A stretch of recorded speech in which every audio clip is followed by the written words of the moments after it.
On the desk, a contract lay signed in bold ink. The Sterling acquisition was complete. It was the deal of the decade, the kind of victory that would secure his name in business journals for generations. His assistants had cheered earlier, popping champagne in the lobby, their faces flushed with excitement. Alexander had offered a polite smile, nodded appropriately, and retreated here, to the sanctuary of his solitude. Now, the silence pressed against his eardrums. He walked to the window, his reflection ghostly against the dark pane. The man looking back was successful, powerful, and utterly alone. The phone on the desk vibrated, shattering the quiet. The screen lit up with the name Marcus. Alexander hesitated. He considered letting it go to voicemail, but duty was a habit harder to break than addiction. He swiped the screen and lifted the device to his ear. Alexander, Marcus's voice boomed, thick with the remnants of celebration. Tell me you're looking at the skyline. Tell me you're feeling it. We did it, my friend. We actually did it. Alexander turned away from the window, leaning back against the cold glass. I'm looking at it, Marcus. You sound tired, Marcus noted, the enthusiasm dampening slightly. It's over. The merger is solid. You can finally breathe. Maybe take a vacation? Go to the villa in Tuscany? You haven't taken a day off in 5 years. There's always another deal, Alexander replied, his voice flat. He traced the rim of the coffee cup with his thumb. What do you want, Marcus? I want you to come down. There are people here who want to toast the legend. Don't tell me you're still up there in the ivory tower. Come down and be human for an hour. Alexander closed his eyes. The image of a crowded room flashed in his mind. Laughter that didn't reach the eyes, handshakes that measured worth rather than connection. Questions about stock prices instead of well-being. I can't, Marcus. I have matters to attend to. Matters? Marcus scoffed lightly.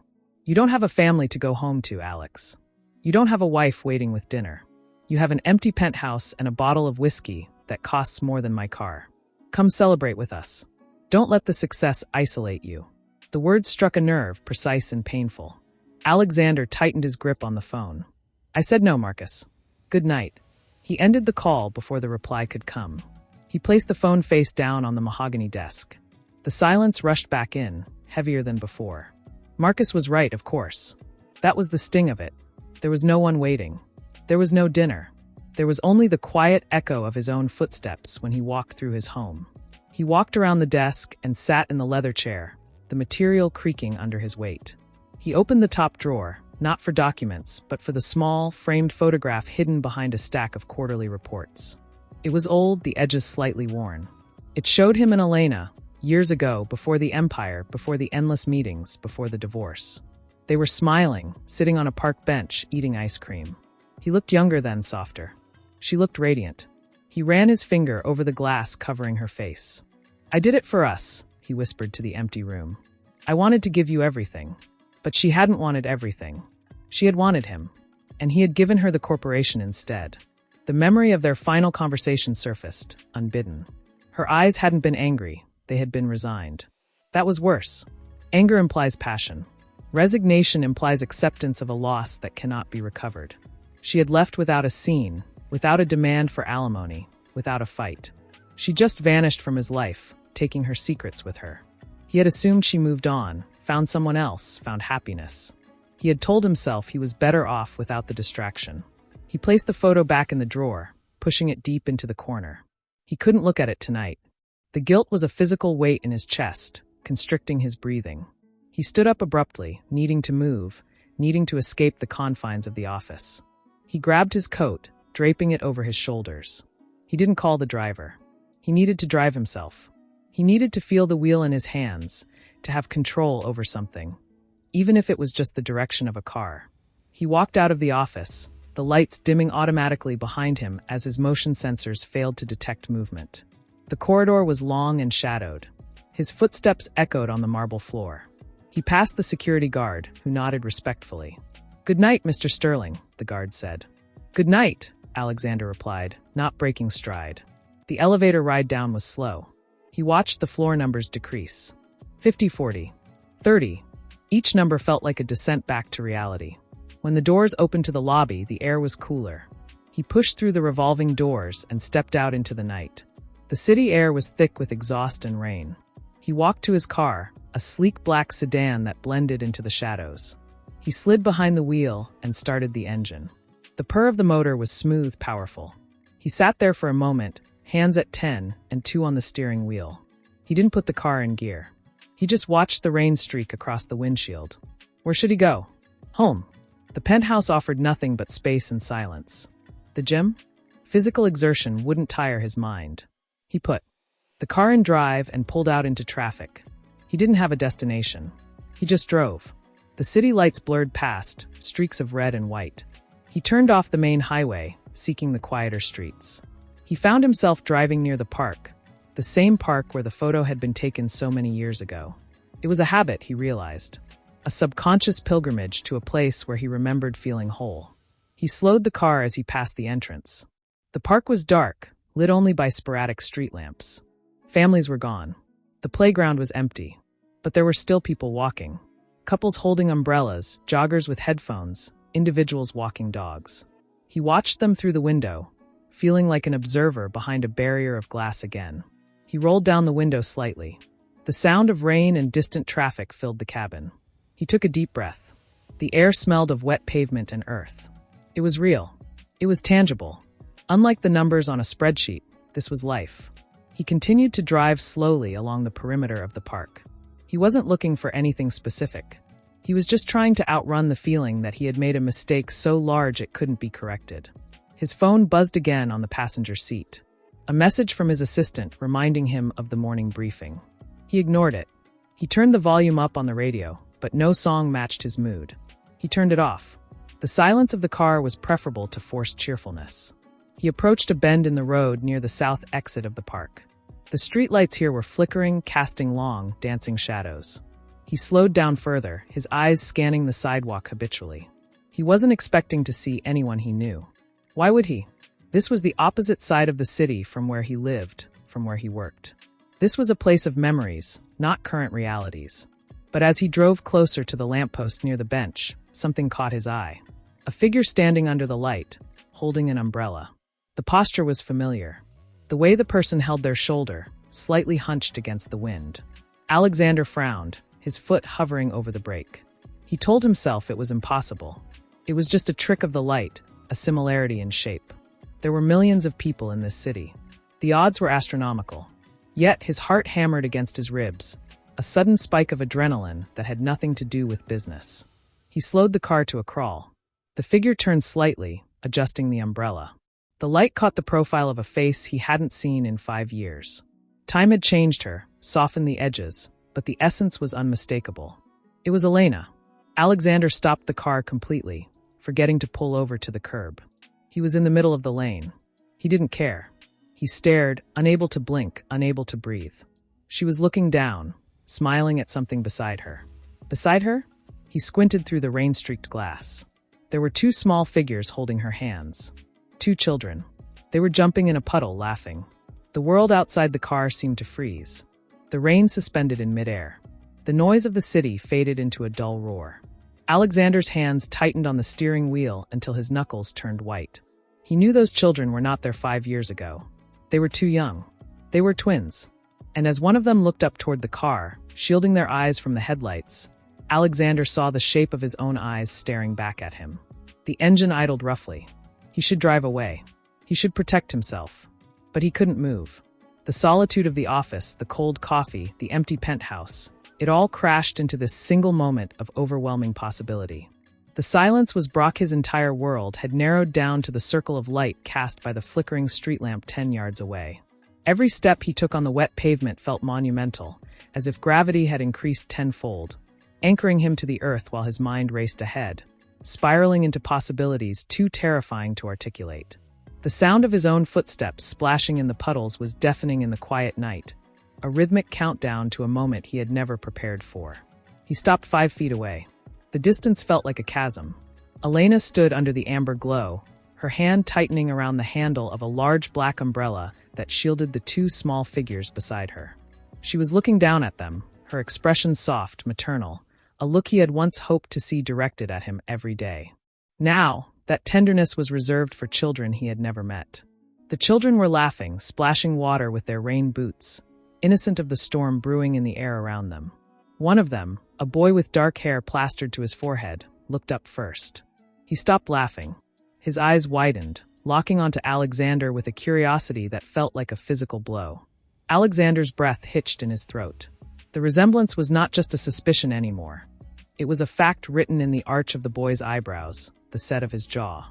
It was like looking into a mirror from 20 years ago. He felt a surge of emotion so potent it made his knees weak. A mixture of awe, profound grief, and a desperate, aching hope. He forced himself to look at Elena. She had sensed the presence behind her silence. She slowly turned her head, her movements stiff, guarded. When her eyes met his, the color drained from her face. The umbrella tilted slightly, exposing her shoulder to the rain, but she didn't correct it. Her lips parted, but no sound came out initially. The shock mirrored his own, though hers was layered with fear. "Alexander," she whispered. The sound of his name on her lips, after 5 years of silence, shattered the remaining composure he had clinging to his frame. It wasn't a greeting. It was an acknowledgement of a ghost returning. "Elena," he managed to say, his voice rough, strained by the lump forming in his throat. He took one more step, then stopped, realizing he was looming over them.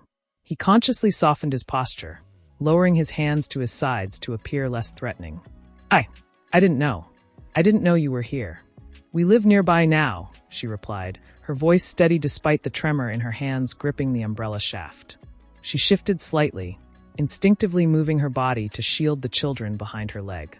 It was a subtle motion, but it spoke volumes. She was protecting them. From him? From the situation? The gesture stung, but he understood it. He was a stranger to them. He was a stranger to her. Alexander looked down at the children again. They were peeking out from behind her, holding onto her coat. The girl, identical to the boy, but with longer hair tied in pigtails, whispered something to her brother. "Who is that, Mommy?" Her voice carried clearly in the stillness. Elena hesitated. The pause stretched, heavy and suffocating. Alexander felt every second of it like a hammer blow. She had to decide right now how much truth to tell, how much to shield them from. He wanted to scream the question burning in his chest, to demand to know why, to know everything. But the presence of the children bound his tongue. He couldn't create a scene. He couldn't be the cause of their fear. "He is an old friend," Elena said finally, her eyes never leaving Alexander's face. She was searching him, looking for signs of the man she used to know beneath the suit and the rain. "Someone I haven't seen in a long time." "Hi," Alexander said, his voice cracking slightly. He crouched down, ignoring the water soaking into the knees of his trousers. He wanted to be on their level. He wanted them to see him not as a towering shadow, but as a person. "I'm Alexander." The boy tilted his head. "Do you know our mom?" "Yes," Alexander said, the word feeling inadequate. "Yes, I do.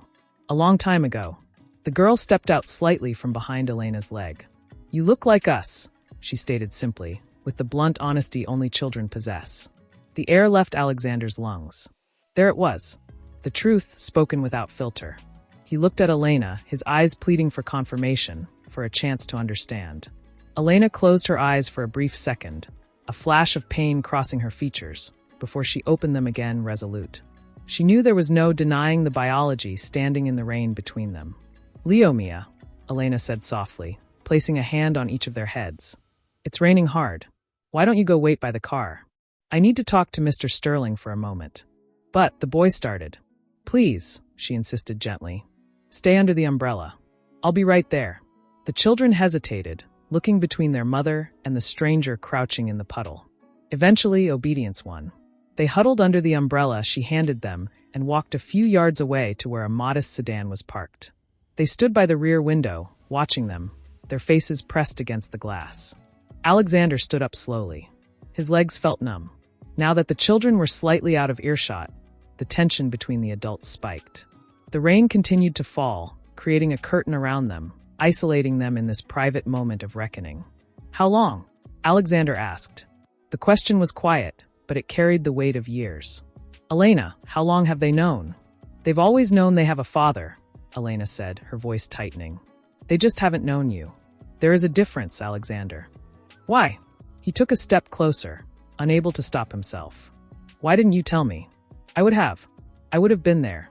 Would you?" Elena challenged, her eyes flashing with a sudden intensity. "When? Between the mergers? During the acquisitions? When you were working 80 hours a week and forgot our anniversary?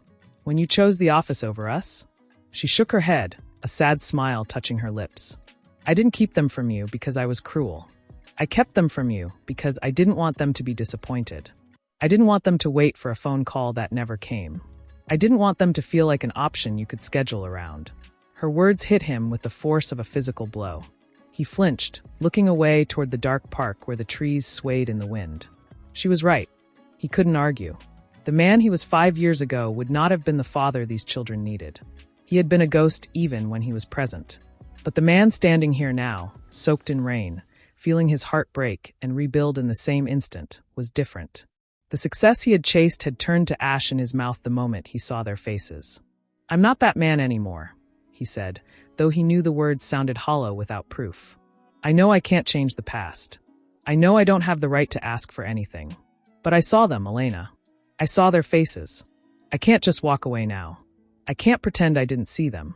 Elena looked at him, really looked at him, studying the lines of stress on his face, the genuine despair in his eyes. She saw the loneliness that mirrored her own struggle, though born of different circumstances. She hugged, her coat tighter around herself. You can't just buy your way into their lives, Alexander. You can't send a check. You can't send a lawyer. If you want to be in their lives, you have to earn it. And you have to do it on their terms, not yours. I understand, he said, nodding quickly. I understand. I need a chance. Please. The wind picked up, rustling the leaves above them. In the distance, the boy waved from the car window.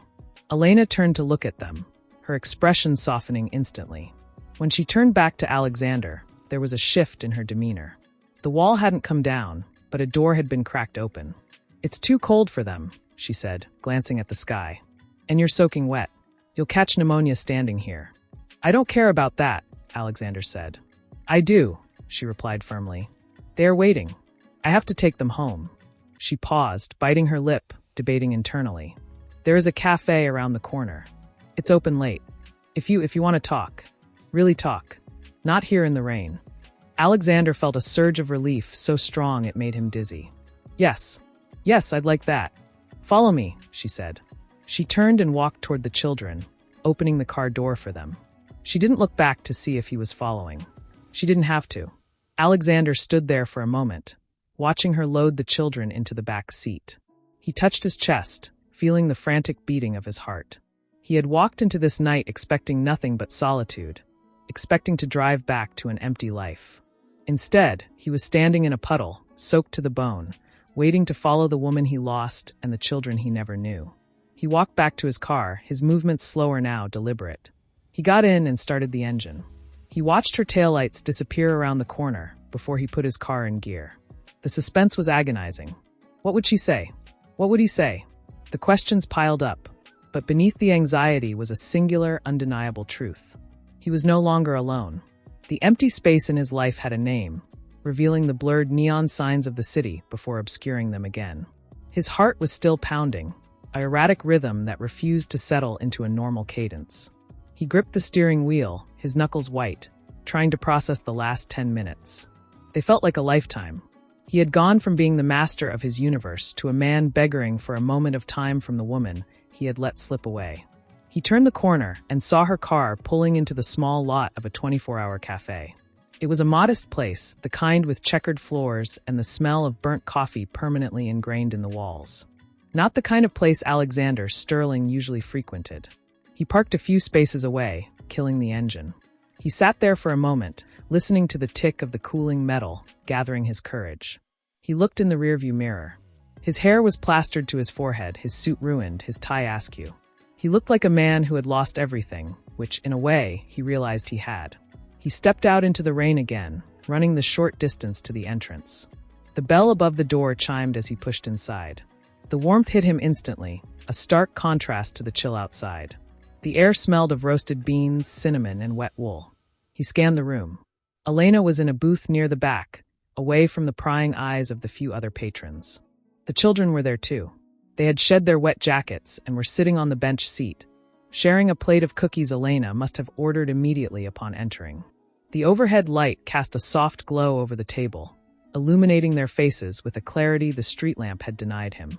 Alexander approached slowly, his shoes squeaking slightly on the tile floor. He felt intrusive, like a wolf entering a sanctuary. When he reached the table, Elena looked up. Her eyes were dry now but red-rimmed. She gestured to the seat opposite her. He slid in, the vinyl creaking under his weight. He kept his hands clasped on the table, trying to stop them from trembling. "Hot chocolate for them," Elena said quietly, nodding toward the mugs steaming in front of the children. "Coffee for you? Or are you still only drinking whatever keeps you awake?" "Coffee," Alexander said, his voice low. "Black, please." Elena signaled the waiter. Once the order was placed, the silence returned, heavier than before. The children were watching him again. In this light, the resemblance was undeniable, almost painful. The boy Leo had Alexander's nose. It was the same straight bridge, the same slight flare at the nostrils. The girl Mia had his eyes. They were the same shade of hazel, flecked with green and gold, framed by dark lashes that curled slightly at the ends. When Mia blinked, it was exactly how Alexander blinked when he was thinking. It was like watching a recording of his own childhood played out in front of him. He couldn't stop staring. It was rude, he knew, but he was mesmerized. Every movement they made triggered a recognition in his brain. The way Leo held the cookie with both hands. The way Mia tucked a strand of hair behind her ear. These were his mannerisms, his genetics, his blood. A surge of protectiveness rose in his chest, so fierce it nearly knocked the wind out of him. He wanted to shield them from everything, from the rain, from the cold, from the mistakes of their father. "They're beautiful," Alexander whispered. He didn't mean to say it aloud, but the words escaped before he could check them. Elena softened, just a fraction. "They are. They're good kids. Smart. Kind." She paused, stirring her own tea though she hadn't added anything to it. "They ask about you, you know. Not often, but sometimes. When other kids talk about their dads." Alexander flinched. "What do you tell them?" "The truth," Elena said, her voice steady but laced with sadness. "I tell them their father is very busy building things. That he loves them, but he doesn't know how to be here yet." "That's not true," Alexander said, leaning forward. "I didn't know. If I had known." "If you had known, you would have sent a nanny," Elena interrupted, her voice sharp enough to make him recoil. "You would have sent checks. You would have bought them a house. But you wouldn't have been there for bedtime. You wouldn't have been there for the nightmares. I know who you were, Alexander. I lived with that man for 5 years. I loved him, but I couldn't raise children with a ghost." The waiter arrived with the coffee, saving Alexander from having to respond immediately. He wrapped his hands around the warm mug, letting the heat seep into his palms. He looked at the children again. Leo was wiping chocolate off his chin. He looked up and caught Alexander staring. Instead of looking away, Leo smiled. It was a small, tentative smile, but it was there. "Do you build big things?" Leo asked suddenly. Alexander blinked, surprised. "Yes, I do. I build buildings. Very tall ones. Like skyscrapers?" Mia chimed in, her eyes wide. "Yes, like skyscrapers. Can we see them?" Mia asked. Alexander looked at Elena, seeking permission. She gave a slight, almost imperceptible nod. "Maybe someday," Alexander said, his voice thick with emotion. "I would like that very much." "It's not about the buildings," Elena said softly, drawing his attention back to her. "You need to understand that. They don't care about the skyscrapers. They care about who picks them up from school. They care about who reads the story at night. That is what you missed.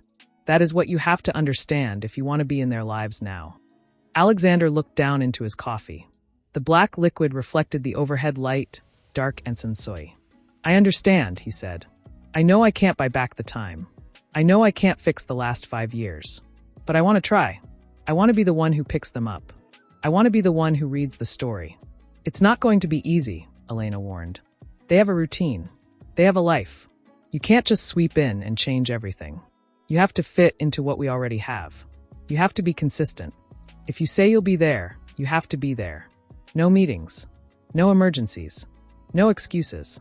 "I know," Alexander said.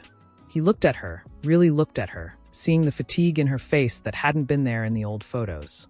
She had done this alone. She had carried the weight of 2 lives on her shoulders while he was climbing his tower. The guilt was a physical ache in his gut. "I'm not asking for custody. I'm not asking to take them away. I want to be their father. However you will allow me to be." Elena studied him for a long moment. The noise of the cafe seemed to fade, the clinking of cups, the hum of the refrigerator, the murmur of other conversations. It was just the two of them and the children who connected them. She reached across the table, not to touch his hand, but to rest her hand near his. A gesture of truce. "Start small," she said. "Next Saturday. There's a park near our apartment. They have soccer practice in the morning. You can come. Just watch. Don't bring gifts. Don't bring lawyers. Just come." "I'll be there," Alexander promised. "I'll be there." Leo kicked his legs under the table, humming a tuneless song. Mia was drawing on a napkin with a crayon she had found in her pocket. She slid the napkin across the table toward Alexander. It was a drawing of 3 stick figures holding hands under a yellow sun. 1 figure was tall, 1 was medium, and 2 were small. "For you," Mia said shyly. Alexander took the napkin, as if it were made of glass. He looked at the drawing, then at her. His vision blurred slightly. He had signed contracts worth millions without blinking, but this piece of paper, worth nothing to anyone else, felt like the most valuable thing he had ever owned. "Thank you, Mia," he said, his voice cracking. "I will keep this forever." Elena watched him, and for the first time that night, the tension in her shoulders dropped. She saw the tears gathering in his eyes, the genuine wonder on his face. She realized that the man sitting across from her was not the same man who had walked out of their marriage.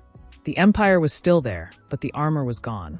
"Finish your hot chocolate," Elena told the children gently. "We need to get home. It's late." The children nodded, draining the last of their drinks. Alexander watched them put their jackets back on. He stood up as they slid out of the booth. He wanted to help them, but he held back, waiting for Elena's cue. She zipped up Mia's coat, then Leo's. She looked at Alexander. "Saturday," she reminded him. 10 o'clock. "Don't be late." "I won't be," Alexander said. He watched them walk toward the door. He stayed at the table for a moment, holding the napkin. He looked down at the stick figures. The tall one had a smile drawn on its face. He folded the napkin carefully and placed it in his breast pocket, right over his heart. He stood up and walked to the window. Outside, the rain had slowed to a drizzle. He saw Elena loading the children into the car. He saw her lean in to kiss their foreheads before closing the door. She got into the driver's seat and looked toward the cafe window. She saw him standing there. She didn't wave, but she didn't look away immediately. She held his gaze for a second, then started the engine. Alexander watched the car pull out of the lot. He was alone again, but the solitude felt different now. It wasn't empty. It was filled with the promise of Saturday, with the memory of hazel eyes and chocolate smiles. He touched his pocket, feeling the crinkle of the napkin through the fabric of his ruined suit. He walked out of the cafe into the cool night air. He didn't run to his car this time. He walked slowly, breathing in the damp air. He had a long drive back to the penthouse, but for the first time in years, he wasn't driving toward nothing. He was driving toward a future he hadn't dared to imagine. The visual revelation was complete. He had to head to Saturday. He kept one hand in his pocket, his fingers tracing the folded edges of the napkin. It was a fragile thing, paper-thin and stained with cocoa, yet it felt heavier than the keys to his car, heavier than the deed to the building looming above him. When he finally parked in the private garage of his residence, he did not exit the vehicle immediately. He sat in the silence of the underground concrete, the engine ticking as it cooled. He looked at his reflection in the rearview mirror. The man staring back looked exhausted, but there was a light in his eyes that hadn't been there for 5 years. It was terrifying. It was hope. The week that followed was an exercise in agonizing patience.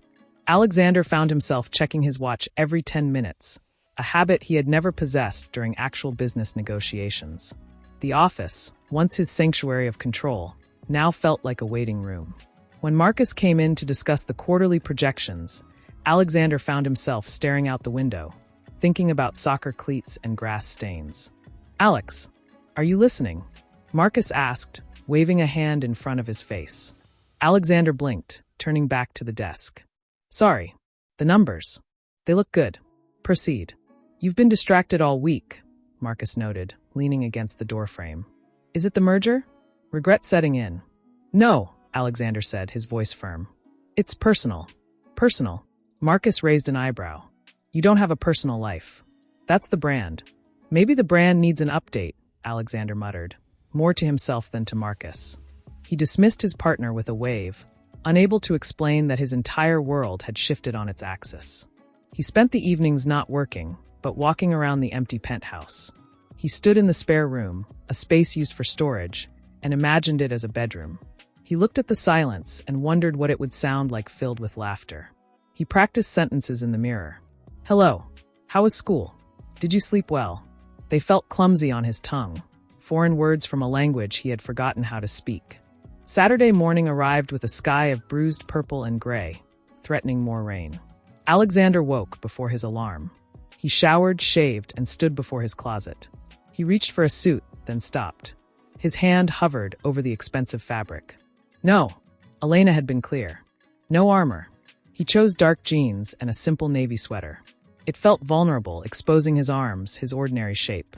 He looked at the clock. 8 o'clock. The meeting was at 10. He paced the floor for an hour, then grabbed his keys. He would be early. Being late was not an option. The drive to the park was quiet. He arrived at 9:45. He parked far enough away so as not to be conspicuous, then walked the rest of the distance. The park was alive with the energy of the weekend. Families spread out on blankets, dogs chased frisbees, and the air smelled of cut grass and damp earth. He scanned the field near the soccer goals. He saw them immediately. Elena was standing on the sideline, wearing a casual jacket and jeans, her hair tied back. Leo and Mia were stretching with a group of other children, wearing matching blue jerseys. Alexander stopped at the edge of the field. He felt a sudden urge to retreat. What if he was intruding? What if his presence upset their routine? He saw Elena look up. Her eyes found his across the distance. She didn't smile, but she didn't look away. She gave a small nod. It was permission. He walked forward, his hands in his pockets to keep from fidgeting. "You're early," Elena said as he approached. Her voice was neutral, guarded. "I didn't want to be late," Alexander replied. He kept his distance, respecting the invisible boundary she had drawn around herself and the children. "They look happy. They love soccer," Elena said, watching Leo kick the ball against the fence. "Leo wants to be a striker. Mia prefers goalkeeping. She says she likes protecting the net." Alexander felt a lump in his throat. "Protecting the net," he repeated softly. "She's protective. She gets that from me," Elena said. She turned to look at him then, her expression serious. "This is the cautious part, Alexander. You stand here. You watch. If they come to you, you talk. If they don't, you don't force it. Do you understand?" "I understand," he said. He kept his eyes on the field. "I won't cross the line unless invited." "Good." Elena shifted her weight, crossing her arms. "I need to tell you something. Before they come over." Alexander turned to her, alert. "What is it?" "If this goes wrong, if you disappear again, it will break them," she said, her voice low but intense. "I can handle heartbreak. I've already survived it. But they are innocent in this. They are starting to hope. I saw it in the car after the cafe. They asked if you were coming back. So you need to be sure. Are you sure?" The question hung in the air between them, heavier than the clouds above. Alexander looked at the children. Leo was laughing, high-fiving a teammate. Mia was adjusting her gloves, focused and serious. They were real. They were here. And they were his. "I have never been more sure of anything in my life," Alexander said. He met Elena's gaze, holding it without flinching. "I know I broke us, Elena. I know I broke trust. But I am not going to break them. I would rather lose every dollar I have than lose them again." Elena searched his face, looking for the lie, for the hesitation. She found neither. Her shoulders dropped slightly, the tension easing just a fraction. "Okay," she whispered. "Okay." Just then, the whistle blew. The practice session ended. The children scrambled off the field, grabbing water bottles and toweling off. Alexander stood still, forcing himself not to move toward them. He waited. He watched as Mia spotted him first. She tugged on Leo's sleeve and pointed. They whispered to each other, then began walking toward him. Elena stayed back, giving them space. "Mr. Alexander." Leo called out, breathless. "Did you see my goal?" "I did," Alexander said, kneeling down so he wasn't towering over them. "It was powerful. You kicked it with your left foot." "I'm right-handed," Leo said, surprised. "But my left foot is stronger." "That's impressive," Alexander said. He looked at Mia. "And you? Did you save any shots?" "3, Mia said, holding up 3 gloved fingers. "One was really hard, but I caught it." "You're a great goalkeeper," Alexander said. "Very brave." Mia smiled, shyly hiding behind her brother. Leo looked at Alexander's shoes. "You're not wearing a suit." "No," Alexander said. "Suits are for work. This is for fun." Mommy said you work a lot, Leo said innocently. Alexander felt Elena's gaze on his back. He chose his words carefully. I did, but I'm trying to work less, so I can come watch more games. Can you come to the match next week? Mia asked. It's against the Tigers. They're big. I wouldn't miss it, Alexander promised. He looked up at Elena. She was watching them, her expression unreadable, but she didn't intervene. She was letting him have this moment. Okay, Leo said. He seemed to accept the answer.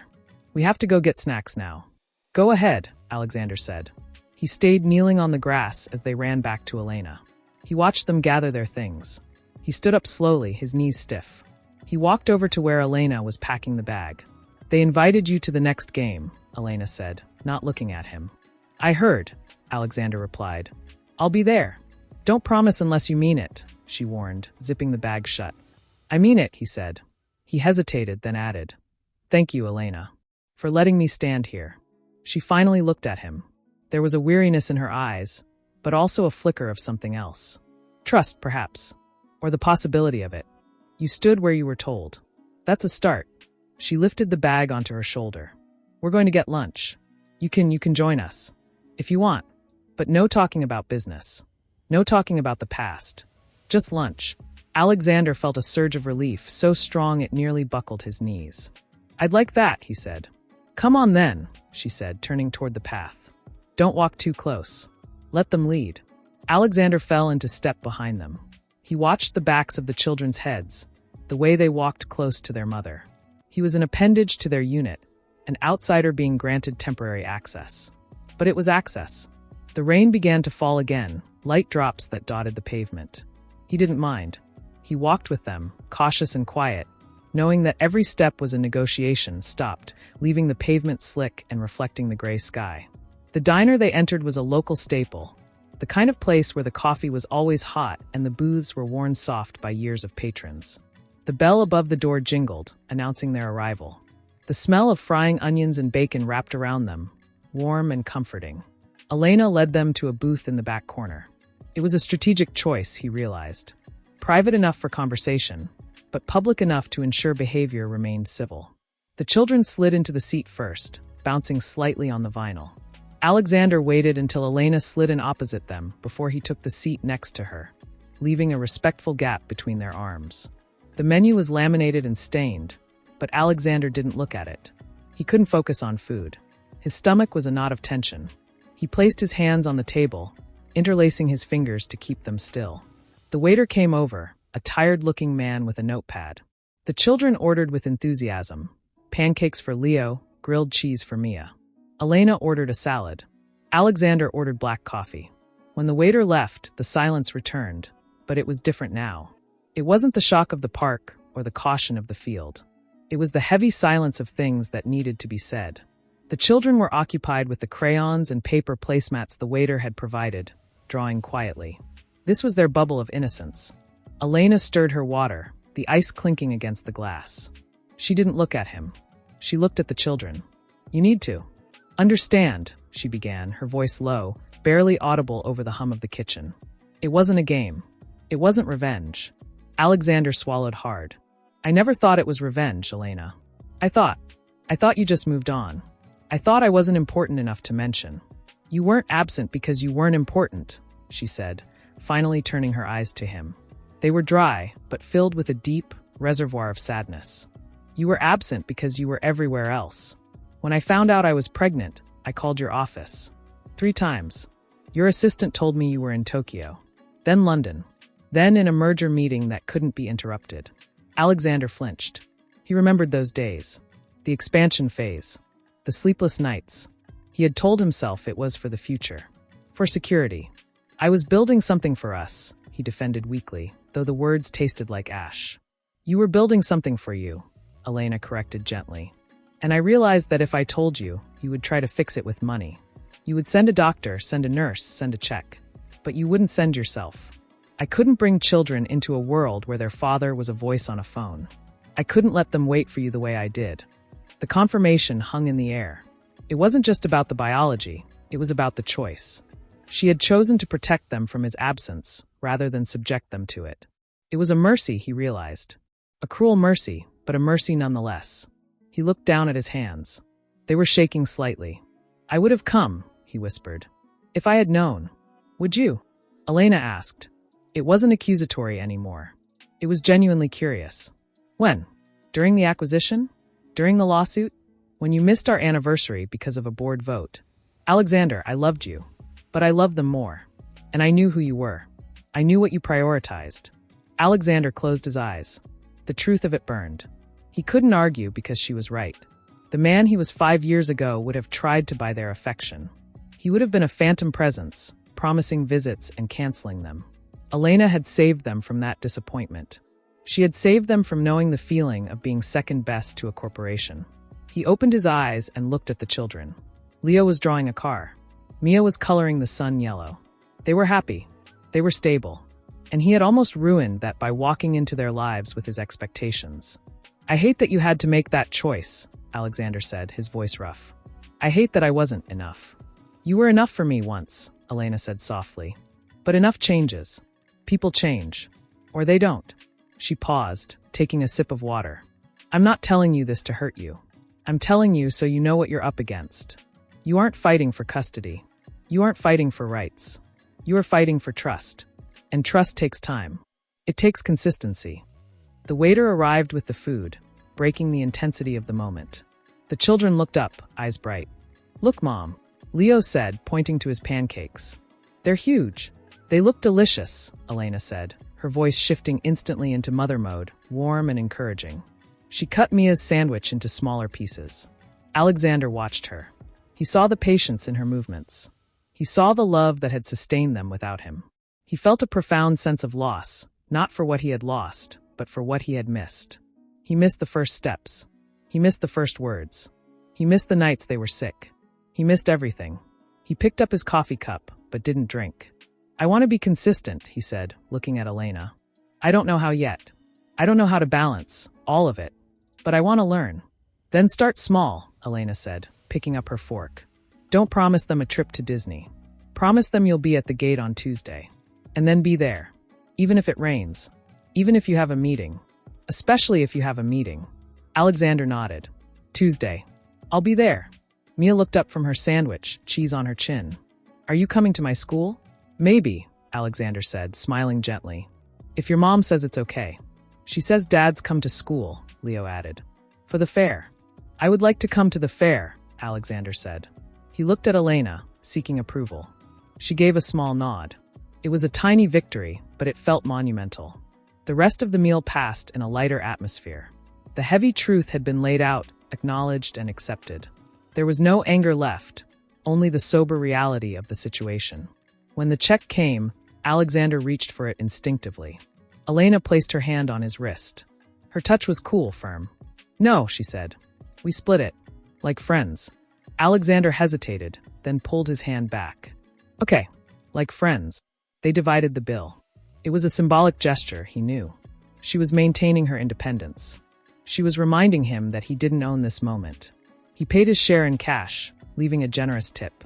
When they stood up to leave, the children were energetic, full of food and sugar. They ran ahead to the door, pushing it open for their mother. Elena stood up, pulling her jacket on. She looked at Alexander. "Thank you for coming. For listening. Thank you for telling me," Alexander replied. He stood there, feeling the weight of the conversation settling into his bones. "I'll see you Tuesday?" "Tuesday," she confirmed. She turned to follow the children. Alexander watched them leave. He saw Leo hold the door for Mia. He saw Elena take both their hands as they stepped onto the sidewalk. He stayed in the booth for a moment longer. The coffee was cold now. He pushed the cup away. He felt stripped bare. The armor of the magnate was gone. He was just a man who had made mistakes and was trying to find a way back. He stood up and walked out of the diner. The air outside was cooler now. He walked to his car, but he didn't drive immediately. He leaned against the hood, looking up at the sky. The clouds were breaking slightly, allowing a sliver of sunlight to hit the pavement. He thought about Elena's words. "You are fighting for trust." It was a battle he couldn't win with money or power. It was a battle of presence. He thought about the twins. They didn't care about his empire. They cared about pancakes and soccer and school fairs. He needed to become a man who cared about those things too. He got into the car and started the engine. He didn't drive back to the rain that had started to fall again. He gripped the steering wheel, his knuckles achingly white, as if holding on tightly enough could stop the car from moving, could stop time from advancing, could somehow undo the years that had slipped through his fingers like water. When he finally pulled into the private garage of his building, the silence of the concrete enclosure felt oppressive. He killed the engine, but he didn't move. He sat in the dark, the only light coming from the dashboard clocks ticking away seconds he would never get back. He reached into his pocket and pulled out the napkin. It was crumpled now, the edges soft from being handled too many times. He unfolded it carefully under the dim glow of the interior light. The stick figures stared back at him. The tall one, the medium one, the two small ones. They were holding hands. He traced the crayon lines with a trembling finger. It was a map of a life he should have had. A life he had traded for stock options and skyline views. He finally stepped out of the car. The elevator ride to the penthouse was swift, silent, and sterile. When the doors opened, he was greeted by the familiar scent of lemon polish and cold air. The space was magnificent, a testament to his success, but tonight it felt like a mausoleum. He walked through the great room, his footsteps echoing on the marble floor. Each step sounded like an accusation. He passed the wall of windows where he had stood just a week ago, feeling like the king of the world. Now, the city below looked like a distant galaxy, unreachable and irrelevant. He poured a drink, but his hand shook so badly he spilled a few drops on the counter. He set the glass down untouched. He walked to his study, the room where he had made all the important calls, signed all the important papers. He sat in his chair, the leather cold against his back. He picked up the phone on his desk. He needed to hear a voice. He needed to hear the voice of his old life to see if it still fit. He dialed Marcus. "Alex," Marcus answered on the second ring, sounding brisk and efficient. "I was just about to call you. The Tokyo team is ready. They want you there Wednesday morning. Private jet is fueled and waiting. We can close the Yamamoto deal by Thursday noon." Alexander closed his eyes. Wednesday. Tuesday was the school gate. Tuesday was the promise. "I can't go to Tokyo, Marcus." There was a silence on the other end, thick with confusion. "You can't?" "Alex, this is the biggest deal of the year. You're the only one who can sign off on the final terms." "What do you mean you can't?" "I have a conflict," Alexander said. The words felt strange in his mouth. A conflict usually meant a merger dispute or a legal hurdle. Not a school gate. "A conflict?" Marcus laughed nervously. "Cancel it. Reschedule. You don't have conflicts, Alex. You make the schedule." "Not this time," Alexander said. He looked at the napkin lying on the desk next to the phone. "I have a commitment. A personal one." "Personal?" Marcus's voice dropped, becoming serious. "Is everything okay? Is it health? Do we need to call someone?" "No," Alexander said. He took a deep breath. The guilt was rising in his throat, bitter and hot. "Everything is not okay, Marcus." "Not really. But it's not health. It's family." "Family?" Marcus sounded genuinely baffled. "You don't have family. You sold the vineyard. You haven't seen your brother in a decade. Your parents are gone. What family?" Alexander flinched. The truth was a physical blow. "I have family," he said quietly. I haven't been paying attention." "Alex, listen to me," Marcus said, his tone shifting to persuasive. "You're stressed. You're tired. You're talking nonsense. Take the jet. Go to Tokyo. Clear your head. The deal will fix everything. It'll put us in a position where you can do whatever you want. Just get this done." "No," Alexander said firmly. "Cancel the trip. Send Sarah. She knows the terms. She can sign." "Sarah?" Marcus sputtered. "You don't trust Sarah with Yamamoto. You don't trust anyone with this. This is your legacy, Alex." "My legacy," Alexander repeated. The words tasted hollow. He looked around the room. The awards on the shelf, the framed magazine covers. They were just objects. They didn't know his name. They didn't care if he was alive or dead. "Maybe my legacy isn't what I thought it was, Marcus. Cancel the trip." "You're making a mistake," Marcus warned, his voice cold now. "A massive mistake. The board won't like this. The shareholders won't like this. Let them be unhappy," Alexander said. "I have to be somewhere on Tuesday." He hung up before Marcus could argue further. He placed the receiver back on the cradle. The silence rushed back in, but it was different now. It was the silence of a bridge burned. He had just chosen them over the deal. He had chosen the school gate over Tokyo. And yet, he didn't feel victorious. He felt heavy. The guilt was not gone. It had just changed shape. It was no longer the guilt of ignorance. It was the guilt of knowledge. Now he knew what he had lost, and the weight of it was crushing. He stood up and walked to the window again. He pressed his forehead against the cool glass. He remembered the day Elena had called him. He searched his memory, digging through the fog of work and stress. He remembered his assistant telling him Mrs. Sterling was on line 1. He remembered looking at the clock. It was during the quarterly earnings call. He had told his assistant to tell her he was busy.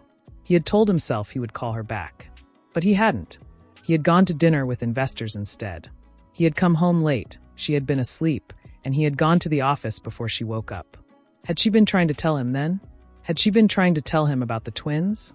The realization hit him with the force of a physical blow. He slid down the wall until he was sitting on the floor, his back against the glass. He put his head in his hands. He had been so focused on building a future that he had destroyed his present. He had wanted to give them everything, but in doing so, he had given them nothing. He had given them a name, a trust fund, a legacy of money. But he had withheld the only thing that mattered: himself. The shame was overwhelming. It burned in his chest, making it hard to breathe. He thought of Leo's smile. He thought of Mia's protective stance over the goal. They were wonderful children.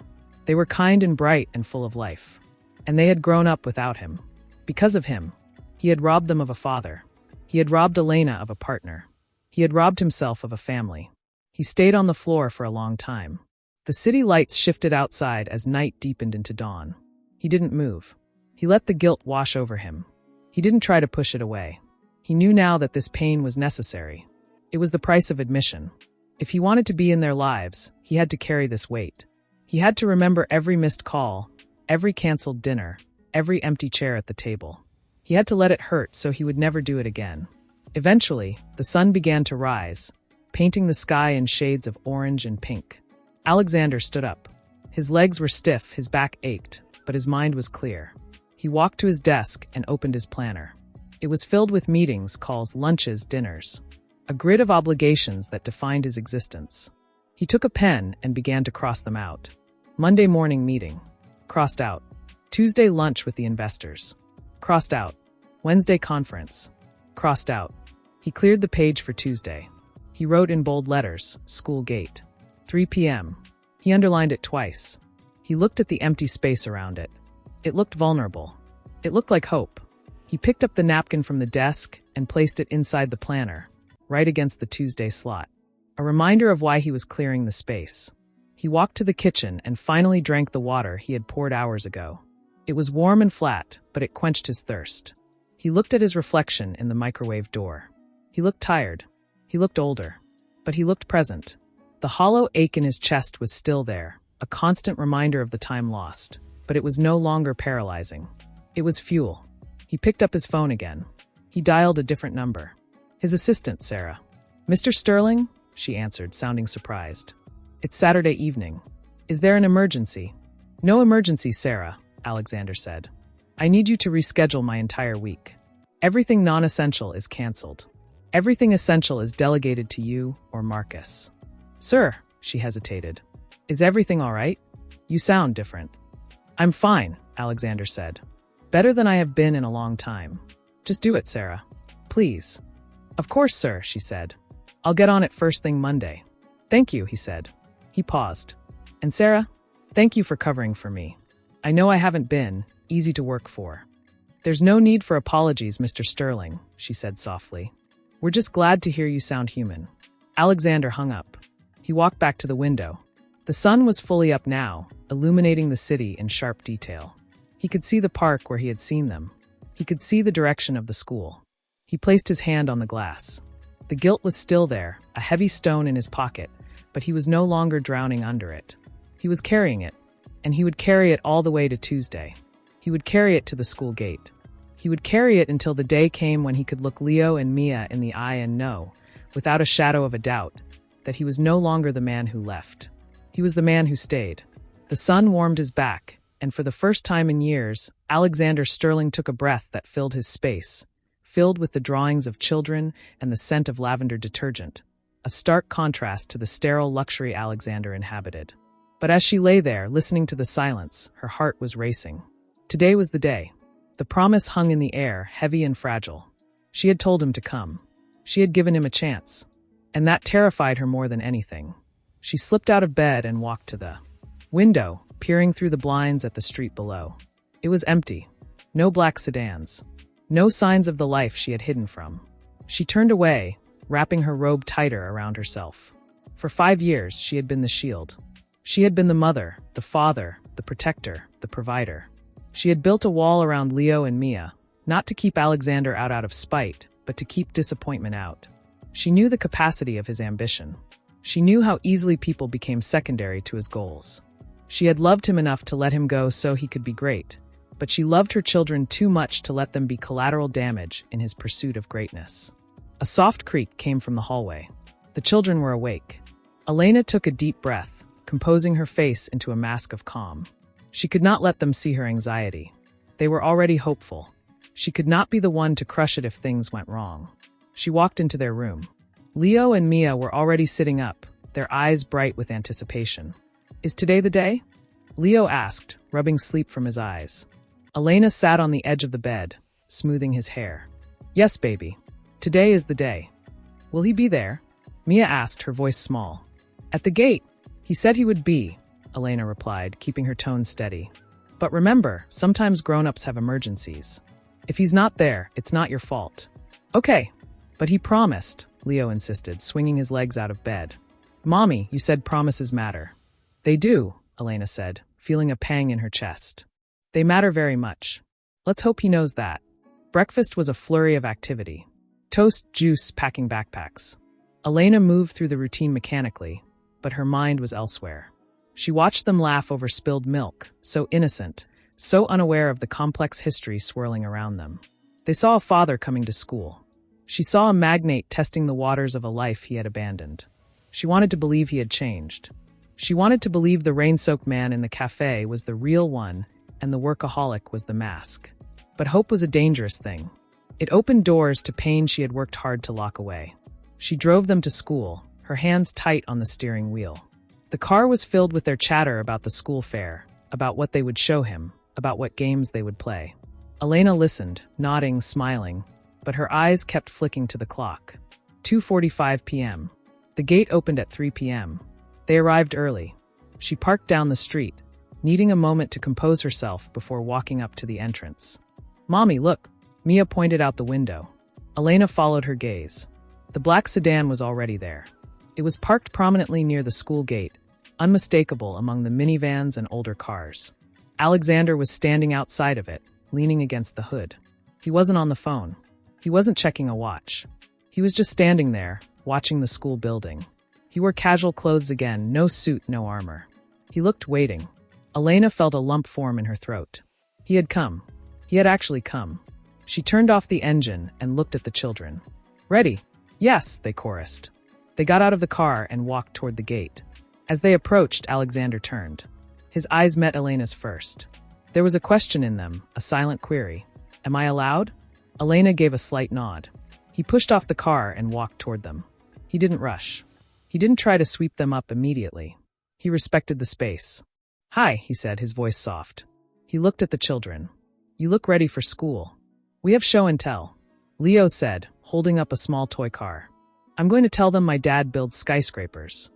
Alexander's eyes widened slightly, flicking to Elena. She hadn't told them that specifically. It was their own inference, their own way of making sense of him. He smiled, a genuine, warm expression that reached his eyes. "That's a great thing to share, Leo. Just make sure you tell them you're a great soccer player, too." "I will," Leo promised. Mia tugged on Alexander's sleeve. "Will you come to the fair?" "I hope so," Alexander said.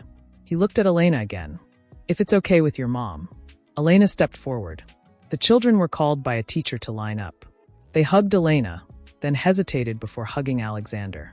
He knelt down, opening his arms slightly. They stepped in brief but meaningful embraces. Then they ran to join the line. Elena watched them go, her heart in her throat. When they were inside the building, the silence returned. She and Alexander stood alone on the sidewalk. "You came," she said. It wasn't an accusation, but it wasn't praise either. It was an observation. "I told you I would," Alexander replied. He shoved his hands into his pockets. "I know that doesn't mean much yet. But I'm trying. Elena looked at the school doors, then back at him. Why are you really here, Alexander? Is this a phase? A guilt project? Because if you walk away in a month, it will destroy them. They're already talking about you at dinner.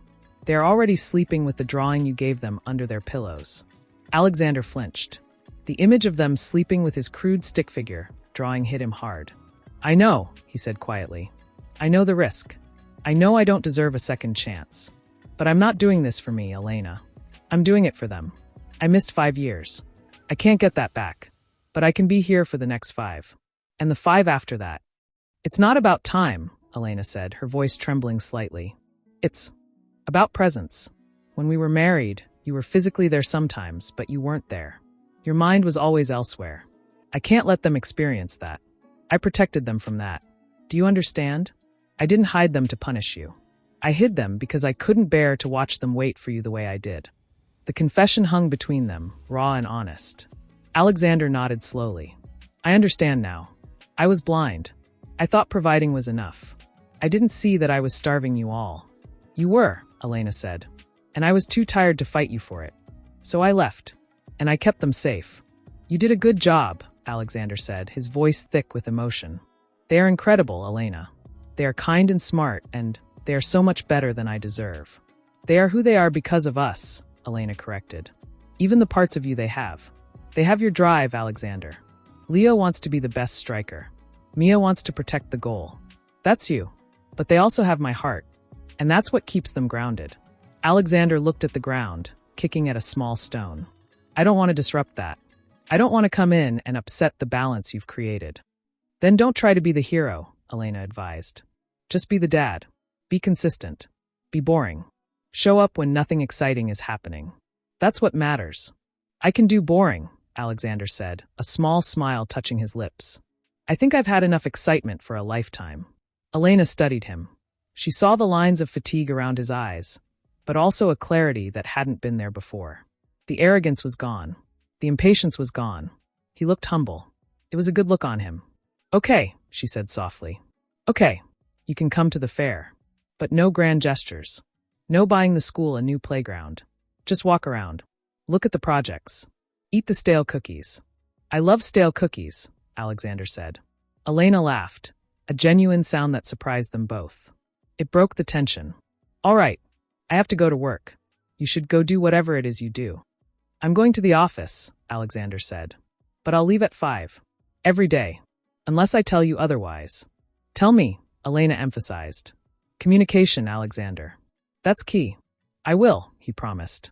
He stepped back, giving her space to leave. Thank you, Elena, for not shutting the door completely. The door is open, she said, turning toward her car. But the screen is still locked. Don't try to force it. I won't, he called after her.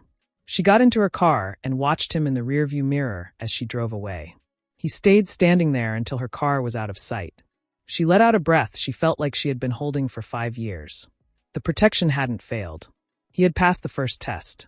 But there would be more tests.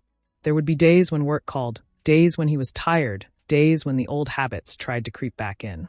She would be watching. She would be the guardian of their hearts. But for the first time, she wasn't standing alone on the wall. Someone else was standing there with her. Alexander watched her taillights disappear. He turned back to the school. The bell rang, signaling the start of the day. He stood there for a moment longer, listening to the sound of children playing in the yard behind the fence. He pulled his phone out. He had a meeting at 4. He looked at the calendar notification. He canceled it. He needed to be free at 5. He needed to be ready to leave. He put the phone away and walked back to his car. The engine started smoothly. He didn't drive fast. He drove carefully, navigating the streets with a new sense of purpose. The of glass that could shatter if he stepped too heavily. He canceled 2 more meetings. He delegated 3 major decisions. His assistants exchanged confused glances, whispering behind closed doors about the sudden shift in his priorities, but Alexander didn't care. The only metric that mattered now was the clock on the wall and the calendar on his desk. Saturday was marked in red. It was the first planned outing. Elena had agreed to let him take the children to the park for an hour while she handled some errands. It was a test. A supervised test, but a test nonetheless. Friday night, Alexander slept poorly. He dreamt of children running away from him down endless corridors, their laughter echoing but always out of reach. He woke up at dawn, his heart racing with the remnants of the dream. He went to the kitchen and made coffee, standing by the window as the city woke up. He felt like an imposter. Who was he to take these children to the park? He didn't know their favorite colors. He didn't know what games they liked. He didn't know how to tie a shoelace properly without feeling clumsy. He spent the morning practicing knots with his own dress shoes, feeling foolish but determined. Saturday arrived with clear skies. Alexander chose his clothes with the same scrutiny he usually reserved for board meetings. No suit, no luxury logos, just jeans, a plain white shirt, and sneakers that looked worn enough to be comfortable. He left his watch in the drawer. He didn't want to be checking the time. He wanted to be present. He drove to the park, arriving 20 minutes early. He parked and sat in the car, rehearsing conversations in his head. How was your week? Did you sleep well? Do you like ice cream? They sounded stiff, rehearsed. He sighed and rubbed his face. He just had to be himself. Whoever that was now. When Elena's car pulled into the lot, Alexander stepped out. She rolled down the window.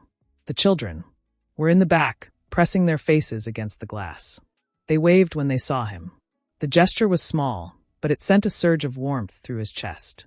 Elena got out and walked around to let them out. She looked at Alexander, her expression serious. 1 hour, she reminded him. The playground is over there. There are other parents around. If they cry, you call me immediately. No matter what. I understand, Alexander said. He kept his hands visible, non-threatening. Thank you, Elena. Don't thank me yet, she said softly. She turned to the children. Listen to Mr. Alexander. I'll be back soon. Bye, Mommy, they chorused. They ran toward Alexander, stopping just short of colliding with him. They looked up at him, waiting for direction. Hi, Alexander said, kneeling down. Ready to see the swings? Yes, Leo said. Mia hung back slightly, clutching the strap of her small backpack. Alexander stood up and walked with them toward the playground. The air was crisp, smelling of cut grass and autumn leaves. The playground was busy with other families. Alexander felt a pang of envy watching the fathers lifting their children onto the slides, laughing without a care in the world. He wanted that. He wanted to be that man. But he felt like an observer still, watching through a pane of glass. They reached the swing set. Leo climbed onto a seat immediately. Push me, he demanded. Alexander stepped behind him. He hesitated. How hard should he push? Not too hard. Not too soft. He gave a gentle push. Leo kicked his legs. Higher. Alexander pushed a bit higher. Leo laughed. The sound was pure, unadulterated joy. It was the best sound Alexander had ever heard. He looked around for Mia. She was standing by the sandbox, watching a group of other children build a castle. She looked lonely. Alexander stopped pushing Leo for a moment. Leo, stay here for a second. I'm going to check on your sister. Okay, Leo said, pumping his legs to keep the momentum. Alexander walked over to Mia. He didn't kneel immediately. He stood beside her, looking at the sandcastle. It's a big castle, he observed. They knocked down the tower, Mia said, pointing to a group of boys running away. Oh no, Alexander said. That's not nice. Do you want to build a new one? I don't have a bucket, she said. Alexander looked around. He saw a discarded plastic shovel nearby. He picked it up, brushed off the sand, and handed it to her. Will this help? Mia took it. She looked at him, her hazel eyes searching his face. You're really our dad? The question hit him like a physical blow. He hadn't expected her to ask it so directly. He froze for a second, then knelt down so he was eye level with her. Yes, Mia. I am. Where were you? She asked. Her voice wasn't angry. It was curious, like she was asking why the sky was blue. Alexander swallowed hard. The truth was too heavy for a sandbox.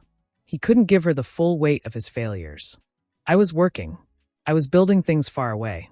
And I made a mistake. I should have been here. I'm sorry. Mia poked the sand with the shovel. Mommy said you were lost. I was, Alexander admitted. But I found my way back. I hope you'll let me stay. Mia looked at him for a long moment. Then she nodded slowly. You can build the wall. It needs to be strong. I'll make it very strong, Alexander promised. He picked up a handful of sand and began patting it down around the base of the castle. They worked in silence for a while. It wasn't awkward. It was companionable. Alexander felt a sense of peace settle over him. He wasn't negotiating. He wasn't closing a deal. He was building a wall in the sand. Leo came running over. Look, I jumped off. That was brave, Alexander said, smiling. Did you land okay? Yes. Do it again. Let's take a break, Alexander said. How about some water? He led them to a bench. He had brought water bottles from the car. He handed them out. He sat on the edge of the bench, leaving space between them. He didn't try to put his arm around them. He waited. Leo took a sip and looked at Alexander's phone, which was buzzing in his pocket. It had been vibrating intermittently for the last 20 minutes. Marcus, probably wondering where he was. Aren't you going to answer? Leo asked. Alexander looked at the phone. The screen lit up with Marcus's name. It was important. It was work. It was the old life calling him back. He looked at Leo, then at Mia. They were watching him. This was the test. Not the park. Not the swings. This moment. No, Alexander said. He took the phone out of his pocket. He looked at the screen, then powered it off completely. The screen went black. He put it back in his pocket. No calls today. Just us. Mia smiled. It was a small smile, but it reached her eyes. Mommy says phones are rude. Your mom is right, Alexander said. I'm trying to be less rude. Leo finished his water. Can we go on the slide? Yes, Alexander said. He stood up. Let's go. The rest of the hour passed in a blur of motion. Slides, climbs, runs across the grass. Alexander ran with them. He got out of breath. He got sand on his jeans. He didn't care. He was tired, but it was a good tired. A physical exhaustion that quieted his mind. When the hour was up, he saw Elena's car pulling into the lot. He walked the children back to the meeting point. They were flushed and happy. Elena got out of the car and inspected them. She checked for scrapes, checked their faces. She looked at Alexander. He was sweating, his hair messy, his shirt untucked. He looked disheveled. He looked human. Did everything go okay? She asked. Yes, Alexander said. We built a castle. And Leo jumped off the swing. Did you catch him? Elena asked sharply. No, Alexander said honestly. He landed on his feet. He's brave. Elena relaxed slightly. She saw the phone in his pocket wasn't in his hand. You didn't work? I turned it off, Alexander said. Elena nodded. It was a significant gesture. She opened the back door for the children. They climbed in, waving at Alexander. Bye, Dad, Leo called out. The word hung in the air. Dad. It wasn't a question this time. It was a statement. Alexander felt his throat tighten. He raised a hand to wave. Bye, Leo. Bye, Mia. Elena got into the driver's seat. She rolled down the window. Thank you. They had fun. Thank you for letting me, Alexander replied. Next Saturday? Elena asked. It wasn't a promise, but it was an invitation. I'll be here, Alexander said. She drove away. Alexander stood in the parking lot until the car was out of sight. He touched his pocket where the phone was. He knew he would have to turn it back on eventually. He knew the work would be waiting. The deals wouldn't close themselves. The empire wouldn't run itself. But as he walked back to his car, he realized he didn't care about the empire. He cared about the sandcastle. He cared about the jump. He cared about the word Dad. He got into his car and sat there for a moment. He didn't start the engine. He just breathed. He felt a tear slide down his cheek. He didn't wipe it away. He let it fall. It was a tear of grief for the time lost, but also a tear of gratitude for the time given. He started the car and drove home. The road ahead was long. There would be more tests. There would be days when he failed. But today he had passed. He had been present. He had been there. And for now, that was enough. The suspense of the unknown was still there, lurking in the shadows of the future, but the and the glass windows. It was a title he had never earned, yet one he had just been granted. He gripped the steering wheel, feeling a surge of gratitude so profound it made his hands tremble. He wanted to do something to mark the occasion. He wanted to cement this moment, to make it real, to show them how much this meant to him. But as he navigated the streets toward his penthouse, his instincts reverted to the only language he spoke fluently: provision. He pulled into the garage of a high-end department store on the way home. The lights were bright, the air conditioned to a perfect chill. He walked through the toy section with the determination of a man on a mission. He didn't look at the price tags. He picked up the largest remote-controlled car, the one with the metallic finish and the highest speed rating. He added a tablet, the latest model, encased in a protective rugged shell. He chose designer jackets for the children, soft cashmere that cost more than most people's weekly groceries. He filled 3 large bags. The sales assistant smiled, complimenting him on being such a generous father. Alexander smiled back, but the compliment felt like a coin slipped into a beggar's cup. He paid with a black card, signing his name with a flourish that felt hollow. He loaded the bags into the trunk of his car. They sat there, heavy and wrapped in glossy paper, waiting to be exchanged for love. The week dragged. Every hour felt like a day. Alexander checked his phone constantly, not for work, but to count the days until Saturday. He rehearsed how he would present the gifts.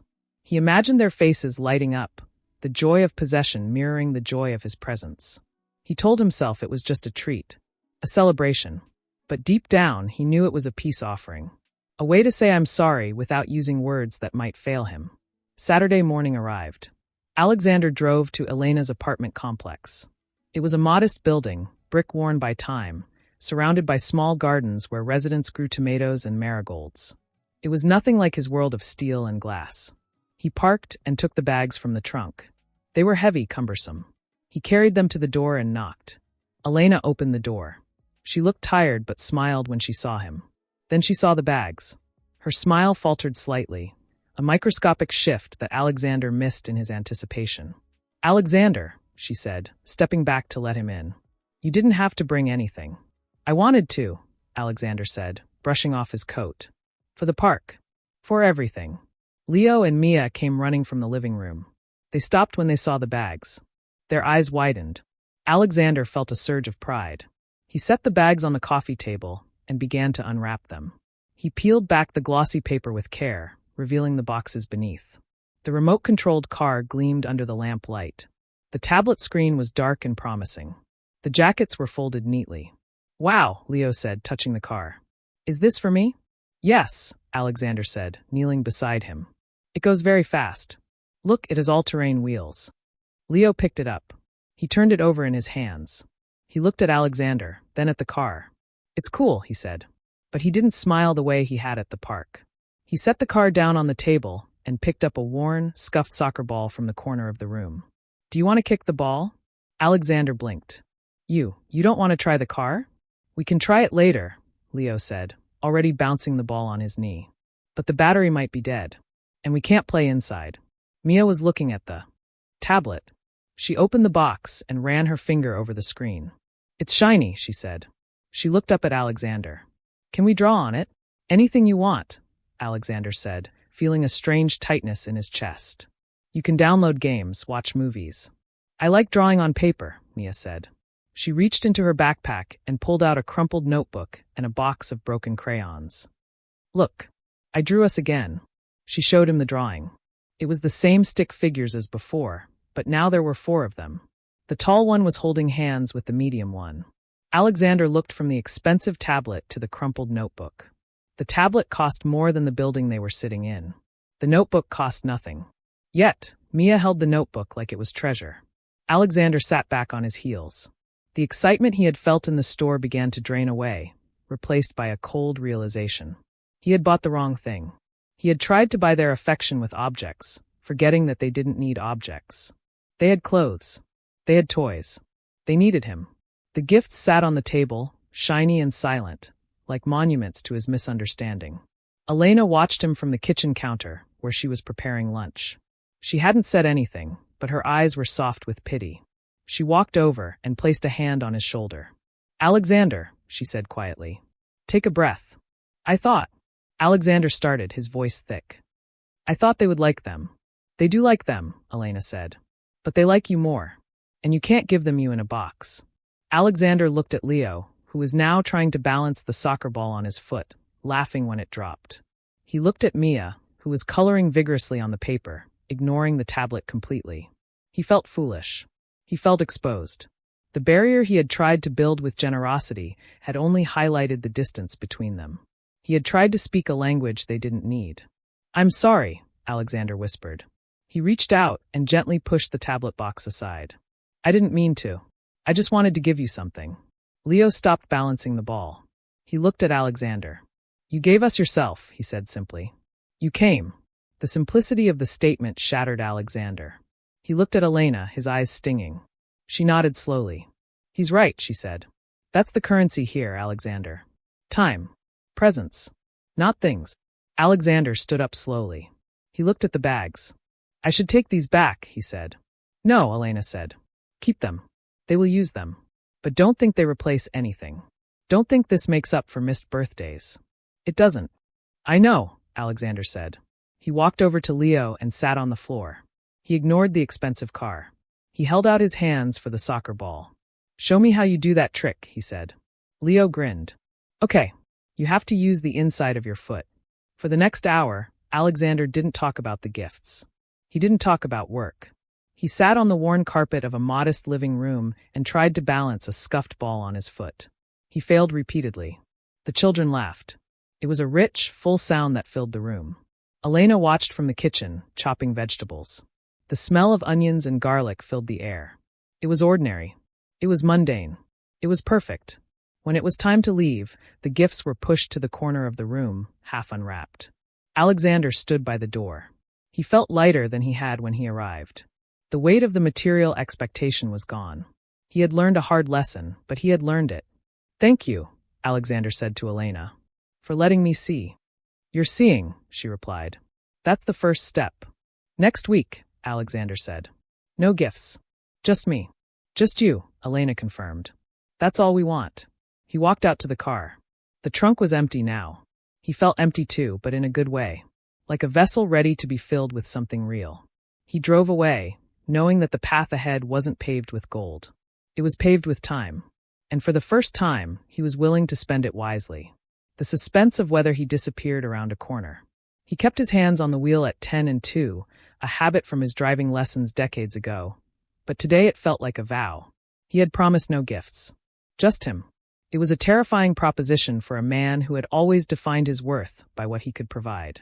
He merged into traffic, the city rushing past in a blur of steel and glass. He thought about the tablet sitting on the coffee table, ignored. He thought about the scuffed soccer ball being kicked around the living room. The contrast was stark. He had spent millions trying to build a legacy, but a $50 ball had built more connection in an hour than all his acquisitions combined. The week that followed was an exercise in restraint. Alexander kept his phone in his drawer during work hours, a radical change that alarmed his staff. He forced himself to sit in meetings without checking emails. He learned to look people in the eye when they spoke, really look at them, not just wait for his turn to talk. It was harder than he expected. His mind was wired for solutions, for efficiency. When someone presented a problem, his brain immediately drafted a memo, a strategy, a fix. But he remembered Mia's crayon drawing. He remembered Leo's question about the battery. They didn't want fixes. They wanted presents. Thursday afternoon arrived with a gray sky threatening rain. Alexander had cleared his schedule. He was picking them up from school again, but this time Elena had suggested he walk them home. It was only 10 blocks, but it was time. Time was the currency now. He parked down the street, same as before. He didn't lean against the car this time. He stood on the sidewalk, hands in his pockets, watching the gate. When the bell rang, the surge of children was chaotic and loud. He scanned the crowd until he saw them. Leo was running, as always. Mia was walking slower, her head down, clutching her backpack straps. Alexander waved. Leo waved back enthusiastically. Mia looked up, offered a small smile, but didn't wave. Alexander noted the difference. He waited for them to reach him. Elena was there too, having finished work early to join them. She nodded at him, a silent acknowledgement of his punctuality. Hi, Alexander said. He didn't reach for the bags. He didn't reach for them either. He just stood there. How was school? Good, Leo said. We learned about volcanoes. That sounds exciting, Alexander replied. He turned his attention to Mia. How about you, Mia? Okay, she mumbled. She kicked at a pebble on the sidewalk. Elena looked at Alexander, a subtle signal in her eyes. Something is wrong. Alexander crouched down. He was getting better at this, at getting to their level physically and mentally. Just okay, he asked gently. Sometimes okay means something is bothering you. Mia looked at her shoes. She scuffed the toe of her sneaker against the pavement. Sarah didn't sit with me at lunch. Alexander felt the immediate urge to fix it. Who is Sarah? Why didn't she sit there? Should I call the teacher? The words rose in his throat, ready to be deployed. He swallowed them. He remembered the lesson. Listen. Don't fix. That must have felt lonely, Alexander said. He kept his voice soft. You wanted to sit with your friend. Mia nodded, her eyes shimmering slightly. She sat with Emily instead. Emily has a new doll. I see, Alexander said. He didn't offer to buy her a doll. He didn't suggest she find a new friend. He just acknowledged the pain. It hurts when friends choose someone else. Yes, Mia whispered. She looked up at him, searching for a solution. When he didn't offer one, just understanding, her shoulders dropped slightly. The tension left her body. We can walk home together, Alexander said. You can tell me about the doll if you want. Or we can just walk. I want to walk, Mia said. They began the trek back to the apartment. Leo ran ahead, chasing pigeons. Elena walked beside Alexander, letting him take the lead with Mia. The silence between them wasn't empty. It was filled with the sound of their footsteps and the distant hum of traffic. Alexander kept his pace slow, matching Mia's. He resisted the urge to check his watch. He resisted the urge to fill the silence with chatter. He just walked beside her. After a few blocks, Mia spoke again. Do you think I'm boring? Alexander stopped. He turned to face her fully. This was the core of it. The insecurity. No, Mia. I don't think you're boring at all. Sarah thinks I am, she said. Because I don't have cool toys. Alexander felt a pang in his chest. The irony was sharp. He had tried to give them cool toys, and here was his daughter feeling inadequate because of them. He knelt down again, ignoring the passers-by. Mia, look at me. She looked up. Her eyes were wet. Toys don't make you interesting, Alexander said firmly. You are interesting because of who you are. You build strong sandcastles. You are a great goalkeeper. You draw pictures that I keep in my pocket. Sarah is missing out, not you. Mia sniffled. Really? Really, Alexander said. And if she doesn't see that, then maybe she isn't the right friend for right now. But you are enough. Just as you are. Mia stared at him for a long moment. Then she stepped forward and hugged him. It wasn't a brief hug like last time. It was tight, desperate. Alexander wrapped his arms around her, resting his chin on the top of her head. He closed his eyes. He could feel her small heart beating against his chest. He didn't move. He didn't check his phone. He didn't think about the meeting he had missed. He just held her. Elena watched from a few feet away.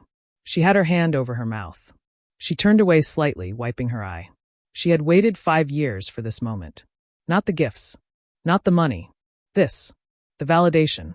The safety. When they pulled apart, Mia looked lighter. Can we get ice cream? She asked. Yes, Alexander said, standing up. We can get ice cream. Leo ran back when he heard the word. Chocolate. Vanilla, Mia said. Okay, Alexander laughed. 1 chocolate, 1 vanilla. They walked the rest of the way to the ice cream shop. Alexander listened to Leo explain the layers of a volcano. He listened to Mia talk about the color of her crayons. He didn't interrupt. He didn't correct them. He asked questions. What color was the lava? Which crayon is your favorite? He treated their words like they were the most important briefing he had ever received. Because they were. When they reached the apartment building, the sun was setting. The sky was a mix of orange and purple. They stood on the sidewalk, licking their cones. Alexander's phone buzzed in his pocket. He felt the vibration against his thigh. It was a reminder of the world waiting for him. The world of deals and stocks and expectations. He ignored it. Thank you, Elena said softly.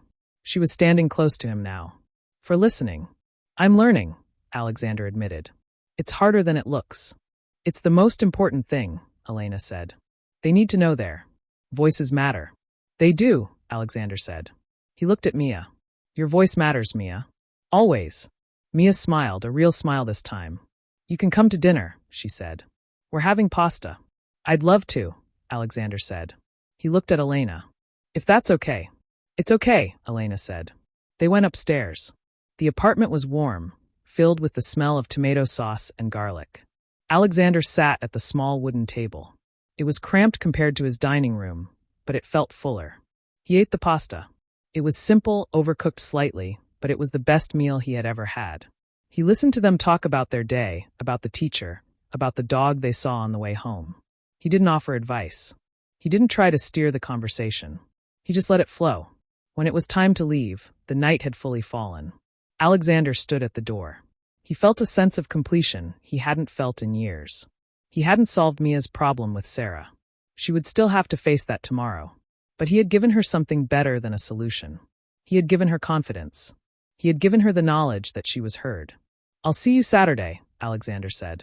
"Saturday," Elena confirmed. He walked out into the hallway. The silence of the corridor was familiar, but he didn't feel lonely. He felt connected. He walked to his car.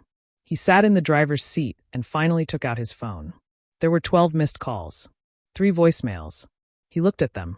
He deleted them without listening. He turned the phone off. He started the engine. The city lights flickered on as night deepened. He drove slowly, replaying the conversation in his head.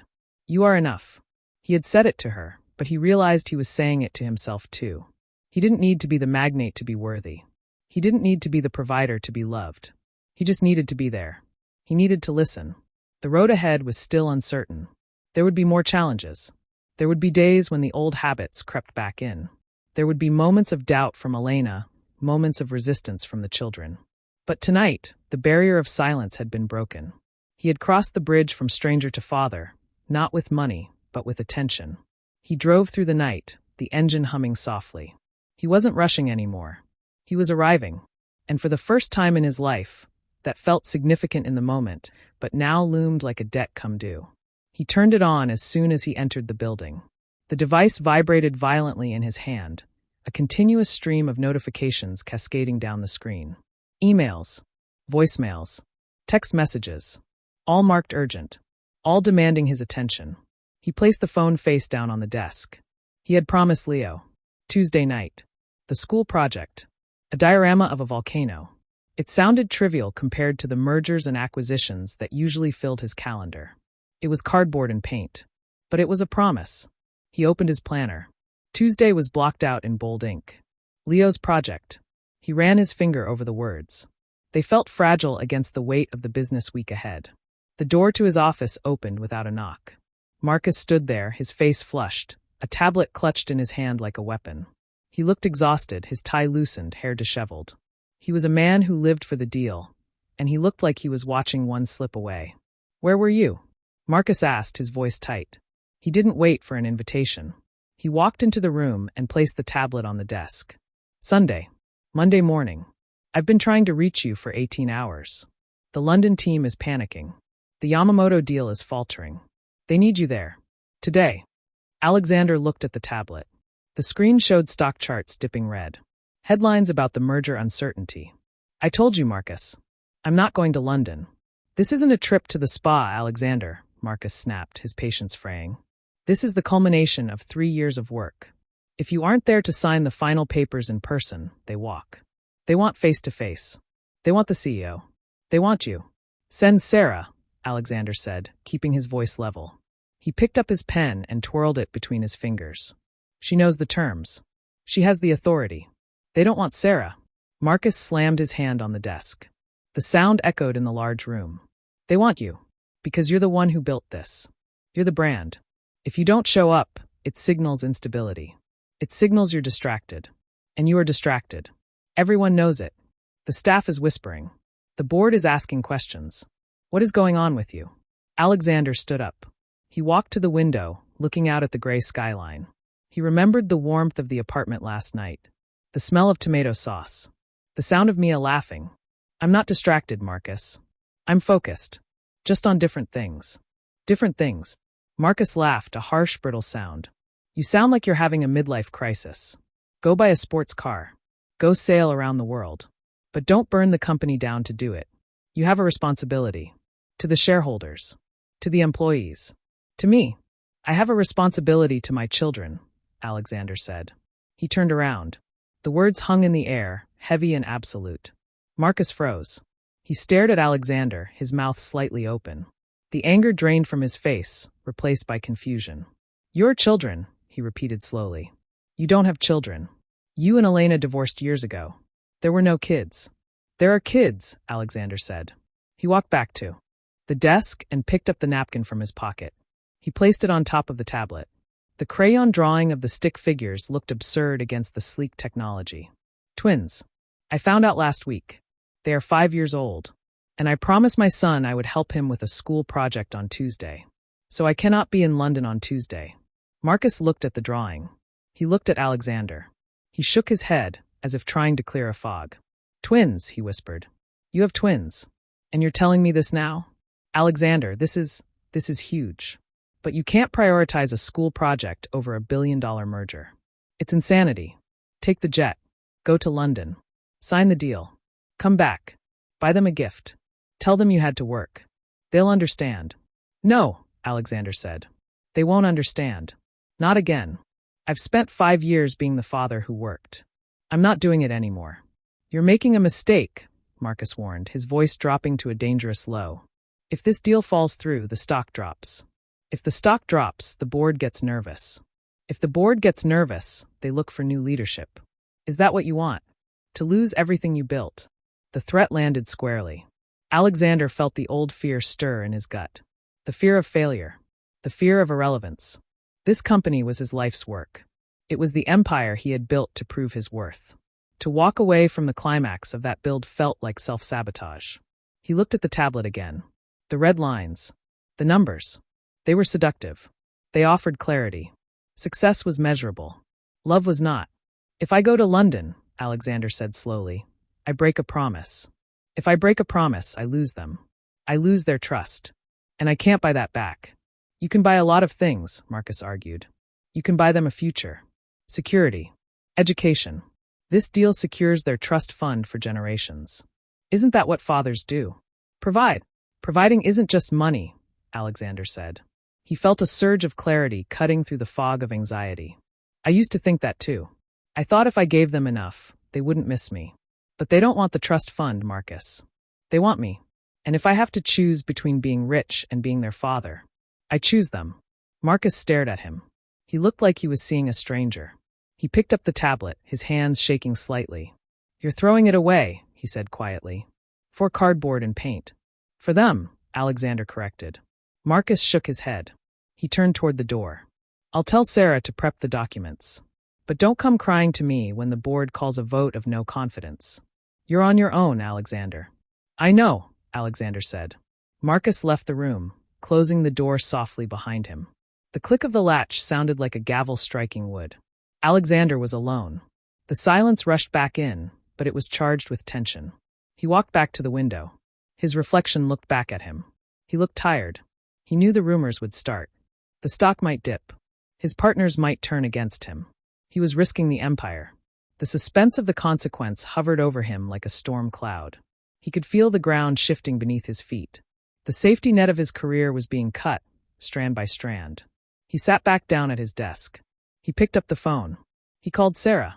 Cancel the London trip, he said. Delegate the signing to you. Handle the press. Tell them I have a family emergency. Sir, Sarah hesitated. Marcus says. I know what Marcus says, Alexander interrupted. Do it, Sarah. Please. Yes, sir, she said. Her voice sounded relieved. He hung up. He leaned back in the chair and closed his eyes. His heart was pounding. He had just chosen a diorama over $1 billion. It felt reckless. It felt terrifying. But beneath the fear, there was a solid core of certainty. He had drawn a line in the sand. He had defined his legacy. The rest of the day passed in a blur of damage control. Calls from board members. Emails from investors. He delegated everything he could. He left the office at 5 o'clock exactly. He didn't stay late. He didn't check the stock price. He drove to the apartment. The streets were crowded, the traffic slow. He used the time to breathe. He rehearsed what he would say to Leo. He wouldn't mention London. He wouldn't mention the cost. He would just be there. When he arrived at the apartment building, the lights were on in the unit. He could see shadows moving behind the curtains. He parked and sat for a moment. He checked his reflection in the mirror. He smoothed his hair. He wanted to look presentable. He wanted to look like a father who kept his word. He got out of the car and walked to the door. He knocked. Elena opened the door. She looked at him, searching his face. She knew. She must have heard the rumors, or maybe she just saw the tension in his shoulders. You came, she said. I told you I would, Alexander replied. He stepped inside. The warmth hit him again. The smell of paint and glue. Leo was sitting at the dining table, surrounded by cardboard boxes and bottles of red paint. He looked up when Alexander entered. Dad! Leo exclaimed. He jumped up, knocking over a bottle of glue. You're here. I thought maybe you had work. Alexander walked over and knelt beside the table. He ignored the spill. I told you. No work tonight. Just volcanoes. Leo grinned. He handed Alexander a paintbrush. We need to make the lava look real. Mix the red and the yellow. Alexander took the brush. He dipped it into the paint. He looked at Elena. She was standing,